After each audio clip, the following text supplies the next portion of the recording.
আবার বিশ্বনবী বললেন জুমার দিনটা এমন দিন, এই দিনে আল্লাহর পক্ষ থেকে বিশেষ ফেরেশতারা মসজিদের সবগুলো দরজার মধ্যে দাঁড়িয়ে যায় এবং জুমার নামাজের আগ দিয়ে খতিব সাহেব আসার আগ পর্যন্ত লিখতে বসে যায়। কে কে মসজিদে ঢুকে নামগুলো তারা কাউন্ট করে, এন্ট্রি করে। সর্বপ্রথম জুমার সালাত আদায়ের জন্য যে মসজিদে ঢুকে আল্লাহর রাস্তায় উট কুরবানি করলে যেই সওয়াব, ওই ব্যক্তির আমল নামায় আল্লাহ ওই সওয়াব দান করে দেয়।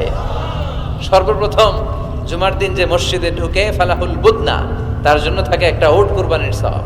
ওনার পরে যে ঢুকবে ফালাহু বাকারা, তার জন্য গরু কুরবানির সওয়াব। 3 নম্বরে যে ঢুকবে ফালাহুল কাবসা, তার জন্য ছাগল কুরবানির সওয়াব।